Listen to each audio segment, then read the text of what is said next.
I joined the service for the college money. And the war in Iraq broke out right when I was in AIT. So obviously a lot of things changed at that point. I was enlisting when 9/11 happened. It took me about a year to get in because of weight issues. So it took me a year to lose 58 pounds. And I got in, and then 9/11 happened.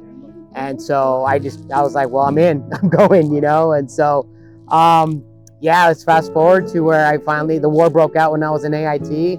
I served in the Army.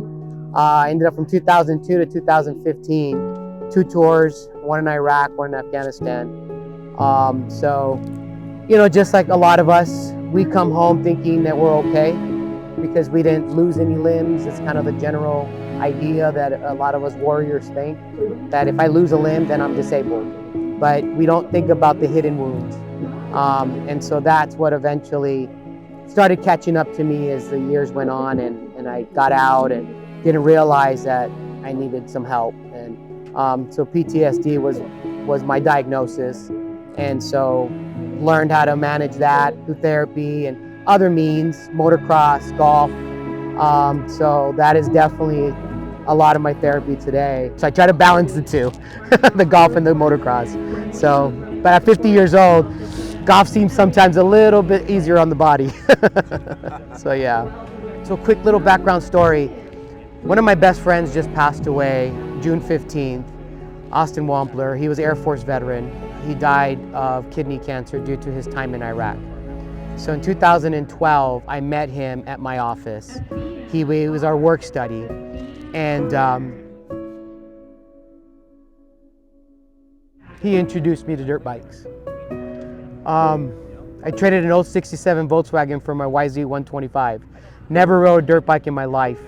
I always loved it. My parents did it, couldn't afford it. So I played soccer most of all my life. I played it through college. So soccer was my sport.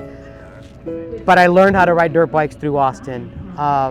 Eventually, fast forward got up to a 250, 4-stroke, and then eventually the Desert Life trailer, and all the way up to a 450 to what I ride today.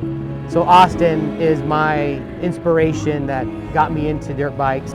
Our saying was always, we're gonna ride till Social Security kicks in. So I'm gonna keep that promise, to him.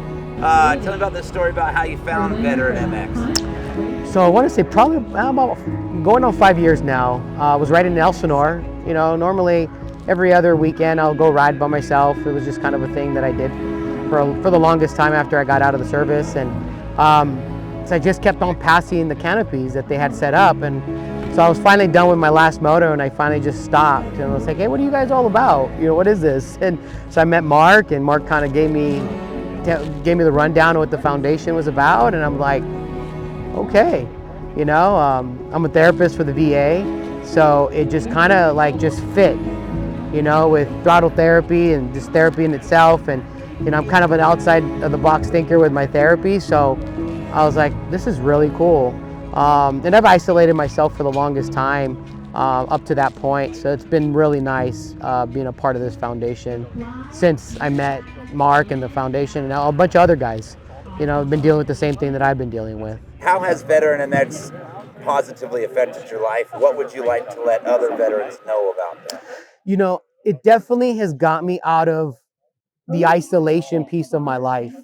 I was isolated a lot. I used the excuse of, I'm going to watch the game at home. I'm going to watch in the garage and, but drinking a 36 pack by myself, So after I met Mark and a bunch of other guys from the foundation, I realized that we're all going through the same thing and we all need each other. One of the things that I really learned is that we never leave anybody behind. So why should we leave anybody behind here now that we're back? And so that's the biggest positive, impact that the foundation has had, meeting new guys, meeting other vets, other brothers and sisters that are struggling, and it's just a phone call at 2:00 in the morning or a text message. Hey brother, are you up? I wasn't, but what's up? Just having that connection, as a therapist, I see what I provide for other Vietnam veterans and other veterans of our era. And I'm like, okay, I need that too. And so that's what this foundation has definitely given me. And I would absolutely promote it to any veteran that is struggling. Even if you don't ride dirt bikes, come out, just check it out. You know, hop on a bike and we'll just help you just go in circles if you need to. But just being around other brothers and sisters is, I think, is going to be has been the biggest impact for me. And just being able to reach out if I'm having a bad day. You know, because a lot of people that I served with, we lost communication, we lost touch. Everybody's kind of in their own world, and so I think with the foundation having our Facebook page or our Instagram page, it's so much easier to reach out today and just be like, hey, what are you doing? So yeah, I think that's been the biggest impact for me, and why I'm so glad to be a part of this foundation. Where would you like to see Veteran MX going in the future? Okay. Well, first of all, I think I'd love to see it continue to grow as it is growing now, and the hard work that everybody puts into the foundation, right?